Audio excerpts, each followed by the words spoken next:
Nagbabala ang impeachment court na maaring ipakontempt ang mga miyembro ng prosecution panel kapag nagmatigas sa hinihing resolusyon ng korte sa kaso ng impeachment case laban kay Vice President Sara Duterte.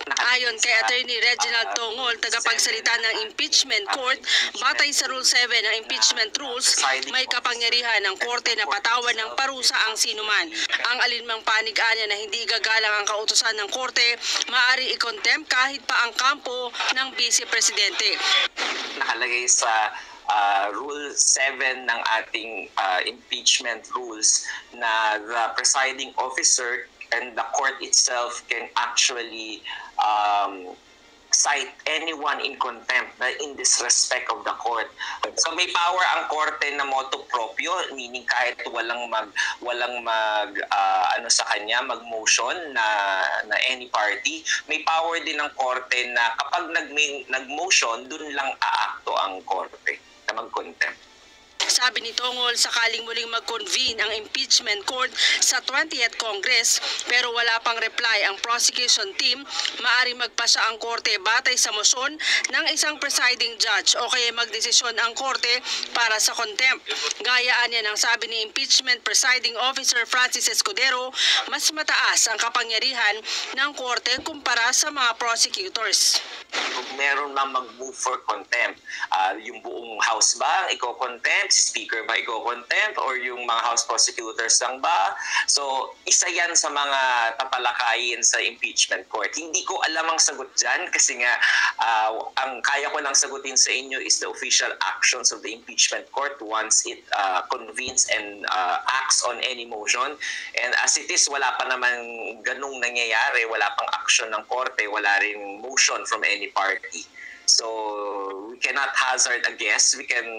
Kaya natin mag-isip ng lahat ng posibilidad pero hindi na tayo makakasiguro. It's above my pay grade to hazard a guess as of this moment.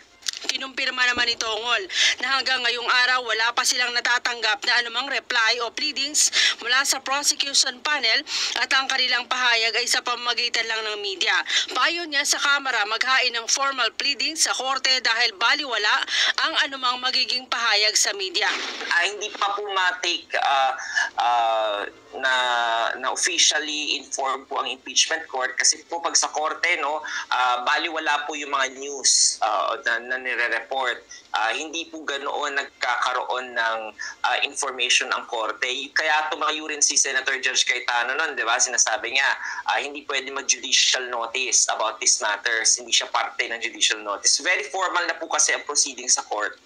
So, the only way that the court will be informed of this action by the House is upon the filing of a formal pleading of compliance attaching the resolution po ng mga House prosecutors regarding that matter.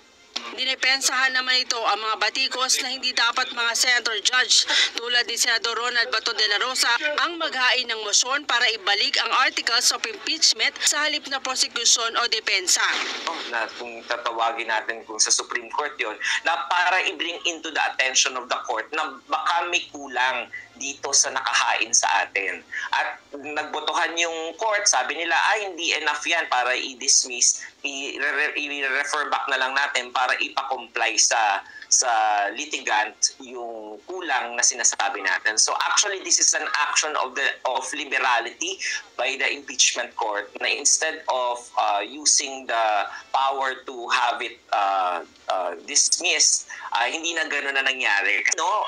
It is abnormal in a collegial judicial body na gano'n na nangyayari because one of the inherent powers of any court is to look into the face of the document, the complaint itself, and see if there are defects in that document.